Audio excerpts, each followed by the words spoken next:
Yan ano po sa ating lahat. So, ito daw ang dahilan kung bakit medyo natatagalan ang bahay ni VNC. So, maririnig po natin dito sa ating video. Lahat naman po ay ginagawa ng Team Kalingap, especially ni Kalingap Rob at ang mga sponsor. So, kita naman po natin kung gaano kaganda at kalaki yung pabahay para kila Beyonce. So, blessing nga po yun. So, alam naman po nating lahat na for funding, yung bahay ni Beyonce. Dahil nga po, hindi po basta-basta. Napakaganda. So, mapapasana all ka na lamang po talaga. So, willing to wait naman po yung pamilya nila Beyonce. At kita naman po natin, napaka-bless po nila, in so many ways talaga.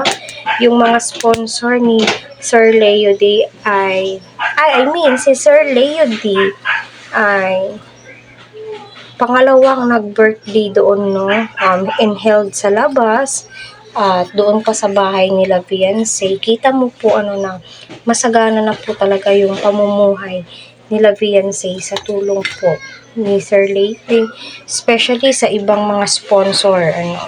Sila po yung mga main sponsor po talaga. So, mapapasana all ka na lamang po talaga sa biyayang natatanggap po ng pamilya po nila. Masasabi mo, nakafocus talaga. At yun na nga po, nasasabi nga po doon na for funding yung bahay nila Beyonce, kasi hindi naman po basta-basta, may mga bayad pa po ng mga karpentero. So sa malamang naiintindihan naman po yan ng pamilya po nila Beyonce. At saka ginagawa naman po lahat ng paraan para maging comfortable sila wifey. So panoorin po natin. Kasi stay stronger kayong dalawa ni wifey. Naman dapat na nagtatagal samahan.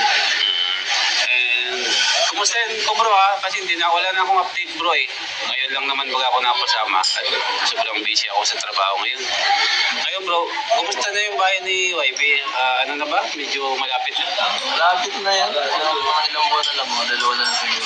Mga 2 buwan. So mga January pa, mga ganyan Saka mga January pa pala ang ribbon cutting doon. Ayan. Pero ngayon bro, may